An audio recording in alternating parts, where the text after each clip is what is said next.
Satu hal yang mau saya sampaikan tentang bagaimana orang-orang Batak merintis usaha dan kemudian meregenerasi usahanya itu. Saya tentu melakukan banyak diskusi dan juga membaca beberapa profil dari usaha-usaha orang Batak, maka kemudian saya memberanikan juga membuat konten ini. Juga karena saya menjadi humas dari Asosiasi Pengusaha Mikro Kecil Menengah Mandiri Indonesia. Saya tentu banyak bertemu dari orang-orang Batak pengusaha yang merintis usahanya.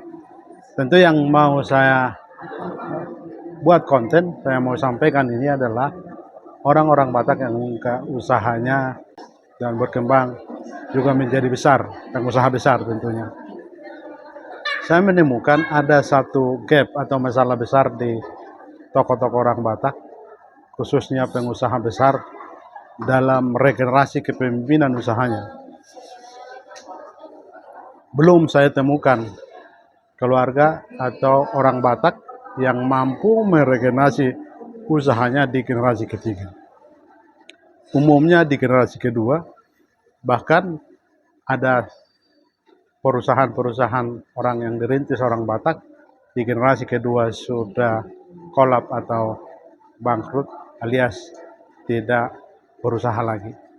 Saya kira ini penting karena bagaimanapun sebagai orang yang bekerja di media Kristen, saya tentu mengamati dan memperhatikan betapa semangat untuk berusaha itu, entrepreneur itu perlu dikembangkan. Maka saya tahu diri juga, maka segmen komunitas Batak saya eksplor, saya beritakan, saya coba menggali apa-apa yang bisa sisi positifnya kita pelajari. Regenerasi yang berhasil, salah satunya yang saya lihat adalah usaha Paramita Group atau Arion Group. Usaha yang dirintis oleh Mangaraja Hutagalung. Dia bisa meregenerasi setelah dia meninggal, usahanya bisa diregenerasikan ke anak-anaknya. Lalu berkembang bahkan sampai sekarang sudah di titik mau generasi ketiga. Tentu yang paling masif saya lihat barangkali keluarga Bakri. Tapi kurang afdol rupanya kalau ini saya ambil, tapi paling tidak dasar saya karena Abu Rizal Bakri beribukan Boru Nasution, jadi setengah atau dia ada darah Bataknya. Walaupun ayah dari Abu Rizal itu pendiri dari Bakri Group itu orang Lampung, mamanya Abu Rizal itu Boru Nasution, anaknya Andi Bakri mengembangkan dan menjalankan usahanya berhasil. Saya kira ini contoh perusahaan ya, karena ada Bataknya, saya kira juga perlu ditiru bagaimana regenerasi ketiga masih berkembang.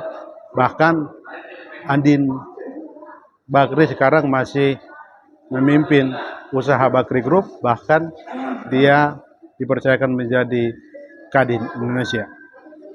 Tentu ini penting didengungkan bagaimana semangat entrepreneur itu kita dengung-dengungkan terutama di orang Batak.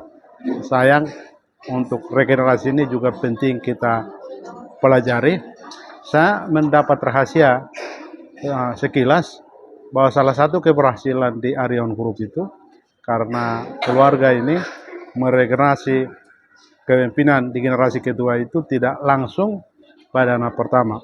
Memang dalam budaya atau filosofi Batak, kalau regenerasi itu atau alih kepemimpinan itu selalu anak pertama. Tetapi nyatanya di Arion Group, karena mereka sepakat dan mereka memilih, Murpi Hutagalung itu anak kedua yang mengambil estafet kepemimpinan pasca meninggalnya bapaknya.